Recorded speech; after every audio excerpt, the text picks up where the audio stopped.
शुभ प्रभात। आज का सुविचार, आपको स्वस्थ शरीर में स्वस्थ मन मस्तिष्क की प्रार्थना करनी चाहिए। You should pray for a healthy mind in a healthy body. बच्चों, इसका अर्थ है कि जब हम स्वस्थ होंगे तभी हम अपने लिए और दूसरों के लिए कार्य कर पाएंगे। इसके साथ ही स्वस्थ मस्तिष्क में ही अच्छे विचार आते हैं जो देश, समाज और स्वयं की उन्नति में सहायक होते हैं। धन्यवाद। Good morning. Word of the day, commitment. Commitment का अर्थ है संकल्प, वादा या वचनबद्धता। आइए इसे एक सेंटेंस में देखते हैं। The hospital has a commitment to provide the best possible medical care. यानी अस्पताल सर्वोत्तम संभव चिकित्सा देखभाल प्रदान करने के लिए वचनबद्ध है। Thank you. नमस्कार। मिशन अभ्युदय प्रार्थना सभा के अंतर्गत पजिल ऑफ द डे में आज की पहेली, लोहा खींचूं ऐसी ताकत है पर रबड़ मुझे हराता है। खोई सुई मैं पा लेता हूँ, मेरा खेल निराला है। बूझिए क्या होगा। लोहा खींचूं ऐसी ताकत है पर रबड़ मुझे हराता है। खोई सुई मैं पा लेता हूँ, मेरा खेल निराला है। बताइए क्या होगा इस पहेली का हल।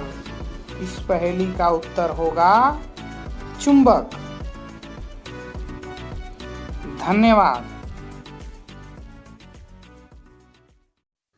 Good morning students.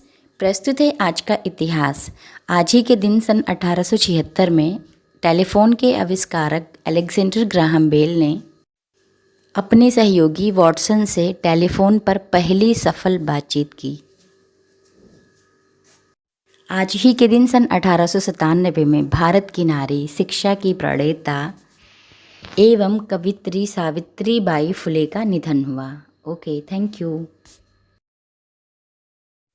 Special of the day, Graham Bell को पूरी दुनिया टेलीफोन के आविष्कारक के रूप में ही ज़्यादा जानती है। ग्राहम बेल ने न केवल टेलीफोन बल्कि कम्युनिकेशन टेक्नोलॉजी के क्षेत्र में कई और भी उपयोगी आविष्कार किए हैं। Optical fibre system, photophone, Bell और डेसिबल यूनिट, मेटल डिटेक्टर आदि के आविष्कार का श्रेय भी उन्हें ही जाता है।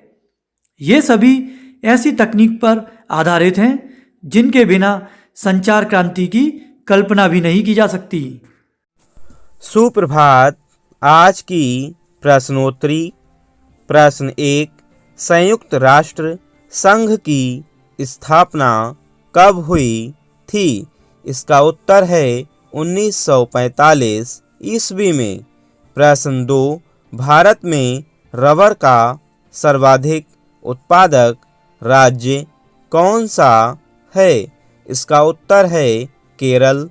प्रश्न 3, भारतीय सेना के सर्वोच्च सेना कमांडर कौन है? इसका उत्तर है राष्ट्रपति। प्रश्न 4, रेलवे ब्रॉडगेज की दो पटरियों के बीच की दूरी कितनी होती है? इसका उत्तर है 1.675 मीटर। धन्यवाद। सभी का नमस्कार। आज की बाल कविता है, यह है हंसने का स्कूल। जल्दी आकर नाम लिखाओ, पहले जरा हंसकर दिखलाओ। जल्दी आकर नाम लिखाओ, पहले जरा हंसकर दिखलाओ। बच्चे जाते रोना भूल, यह है हंसने का स्कूल। बच्चे जाते रोना भूल, यह है हंसने का स्कूल। पहले सीखो खिल खिल खिलना, बढ़कर गले सभी के मिलना। पहले सीखो खिल खिल खिलना, बढ़कर गले सभी के मिलना। सारे यहीं खिलेंगे फूल, यह है हंसने का स्कूल। सारे यहीं खिलेंगे फूल, यह है हंसने का स्कूल। झगड़ा झंझट और उदासी, इनको तो हम देंगे फांसी। झगड़ा झंझट और उदासी, इनको तो हम देंगे फांसी। हंसी खुशी से झूलम झूल, यह है हंसने का स्कूल। हंसी खुशी से झूलम झूल, यह है हंसने का स्कूल। सभी का नमस्कार। आज की बाल कहानी है एकता में बल। एक गांव में एक किसान रहता था। उसके 4 पुत्र थे। किसान बहुत मेहनती था, इसलिए उसके पुत्र भी मेहनत और ईमानदारी से हर काम को किया करते थे। लेकिन किसान की एक बहुत बड़ी परेशानी थी, उसके बच्चों की आपस में बिल्कुल नहीं बनती थी। वे हर समय आपस में झगड़ा किया करते थे। किसान भी अपने बेटों के इस लड़ने झगड़ने के स्वभाव के कारण बहुत परेशान था। एक दिन किसान ने झगड़ा खत्म करने की एक तरकीब निकाली।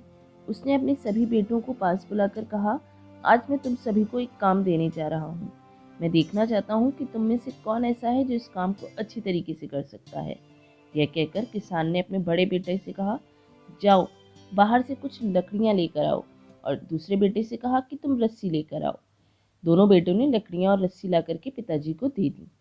अब किसान ने सभी लकड़ियों को रस्सी से बांधकर गट्ठर बनाने के लिए कहा। गट्ठर तैयार होने के बाद बड़े बेटे ने किसान से पूछा, पिताजी अब हमें क्या करना है? मुस्कुराते हुए पिता ने कहा, बच्चों अब तुम सबको इस लकड़ी के गट्ठर को 2 भागों में अपने बल से तोड़ना है। फिर क्या था, सभी अपने आप को बलवान साबित करने के लिए जुट गए और झगड़ा करने लगे। किसान बोला, बच्चों मैंने तुमको यहाँ झगड़ा करने के लिए नहीं बुलाया है, बल्कि मैं ये देखना चाहता हूँ कि तुम में से कौन ऐसा है जो इस काम को अच्छी तरीके से कर सकता है। इसलिए झगड़ा बंद करो और लकड़ी के इस गट्ठर को तोड़ कर दिखाओ। सभी को इस काम के लिए बारी बारी से मौका मिलेगा। चारों बेटों ने गट्ठर तोड़ने का बहुत प्रयास किया, लेकिन असफल रहे। किसान मुस्कुराया और बोला, बच्चों अब इस गट्ठर को खोलकर इसकी लकड़ियों को अलग कर लो और फिर उसे तोड़ने की कोशिश करो। चारों भाइयों ने ऐसा ही किया। इस बार सभी ने एक एक लकड़ी को अपने हाथ में लिया और आसानी से तोड़ दिया। किसान बोला, बच्चों आप चारों भी इन्हीं लकड़ियों के समान हो। जब तक इन लकड़ियों की तरह साथ रहोगे तब तक कोई भी तुम्हें किसी तरह का नुकसान नहीं पहुंचा पाएगा।